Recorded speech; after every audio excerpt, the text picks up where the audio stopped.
হানাফিদের মেয়েরাই যে স্তনের উপর হাত বাঁধে কত নম্বর হাদিস আছে সহিহ বুখারী? আমি একটা কিতাব থেকে বলবো, বলি কি আল জামিউল মুসনাদ সাইয়্যিদ মুখতাসার মিন উমুরি রাসূলুল্লাহ সাল্লাল্লাহু আলাইহি ওয়াসাল্লাম ওয়া সুনানিহি ওয়া আইয়ামিহি, এই কিতাব থেকে বলি যে সহিহ বুখারীতে নেই। আমি যে আত্মের দুশমন সহিহ বুখারীর এটাই অরিজিনাল নাম। তা কি বললো জানেন? আমি কোন আপনি এক্স্যাক্টলি এই আওয়াজটা পাবেন।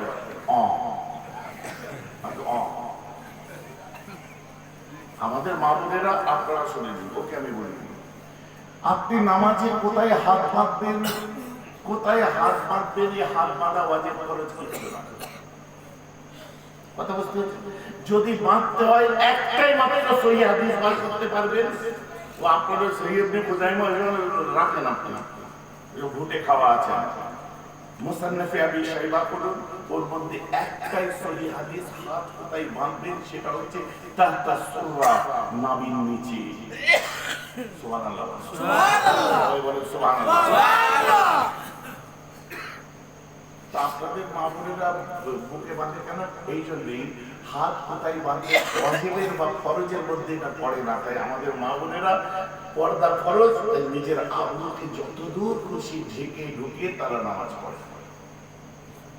তারা যখন বসে জড়ো সড়ো হয়ে বসে। এখন ওদের মতো করে আমরা বেটা ছেলেরা বসতে পারবো না। ওদের বডি পার্ট আলাদা রকমের স্ট্রাকচার, আমাদের বডি পার্ট যদি একটু বয়স ভারী হয় তাহলে বসতে গেলে আমাদের বিশেষ কোনো জায়গায় আঘাত লাগতে পারে, কথাটা বুঝতে হবে। আমি ওকে বললি জিজ্ঞেস করছি, আমি উত্তর কলেজ কোথায় হাত বাঁধে বললি, যে স্টলের বললাম তুই দিকে দেখলি কেন?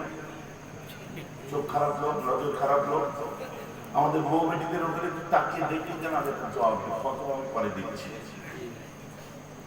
বলছে না আমার বউ তো বাঁধে, তো নিজেরটা ঠিক করতে যাবে, আমাদের বলে তো নিজেরটা ঠিক করে শুনে লেগে যাবে, আমাদের বলে লেগে পড়েছিস না, মানে আর তার মডেল দেখে আমার মনে হচ্ছে না যে ওপরে ওই সাজানো প্রশ্ন।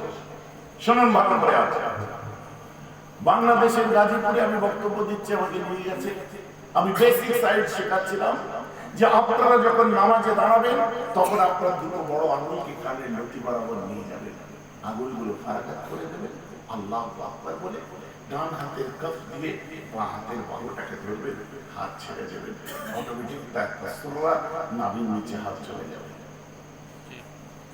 পিছিয়ে করে একজন দাঁড়িয়ে পড়লো, সেখানে একটা প্রশ্ন আছে আপনার কাছে, আজ তোর কপালে খুব খারাপ আছে, আবার কি প্রশ্ন? না, মুসলিম শরীফের মধ্যে আল্লাহ রাসূল বলছেন, 89 নম্বর হাদিসের মধ্যে আল্লাহ রাসূল বলছে তোমরা যখন নামাজে দাঁড়াবে এলা মানকাবাই, দুটো হাতকে তোমরা কাঁধ বরাবর নিয়ে যাও, নিয়ে যে আল্লাহ রাসূল বলছে। আচ্ছা, আমাকে ইমাম আযম আবু হানিফা বলেছে কানের লতি বরাবর নিয়ে যায়। তখন আমি বলছি নবীজিরটা শুনবো না আবু হানিফারটা শুনবো? আর এই সিমেসারকে বান্ধবী যাবে সত্যি তো না, খুব ন্যাচারাল ব্যাপার, নবীরটা আগে শুনবো।